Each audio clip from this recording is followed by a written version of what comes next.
would have. I just want to ask you, you agreed recently with Donald Trump when he said a solution to school shootings in the US could be to arm teachers with guns.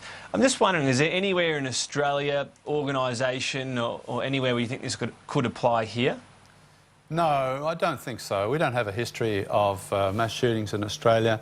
They're pretty rare. There's no appetite for shootings in schools. It's just not an issue.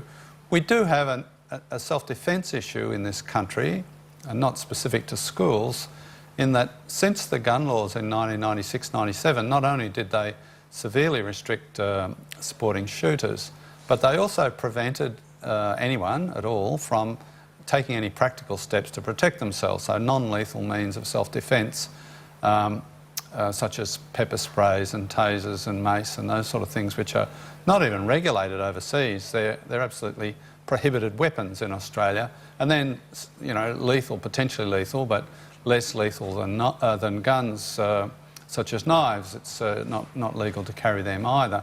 I don't think Australians are very happy about that. And we do have sufficient assaults and crime and home invasion and so forth for that to be an issue. I don't think we're at the stage. America is quite unique in its mass shootings. There's no other country, even countries with very relaxed gun laws like New Zealand and Canada and Switzerland, they don't have mass shootings and school shootings. But we do have enough assaults and enough crime to bring up this self-defence issue, I think. What's realistic to try to advocate for a change there? Perhaps something like mace? Yeah, mace, pepper spray, personal tasers, they're freely available in almost every other country of the world. You're not even allowed to own a bulletproof vest in Australia. You know, that's even a prohibited weapon. I think non-lethal means of self-defence should be deregulated, basically. You should be able to use them, you know, where and when required. If you don't want to use them, don't use them. If you do think you might need it, you're out at night and you're assaulted, it might save your life. Would one of the issues be there, I mean, this is one of the ways police often use to try to de-escalate a situation. If they know that their pepper spray could easily be had by someone else, they've got to use a more serious weapon, a taser or a gun. Well, yes, that's true. Sometimes police say, oh, we don't want the public to have anything at all that could be used to protect themselves from us when we want to effect an arrest.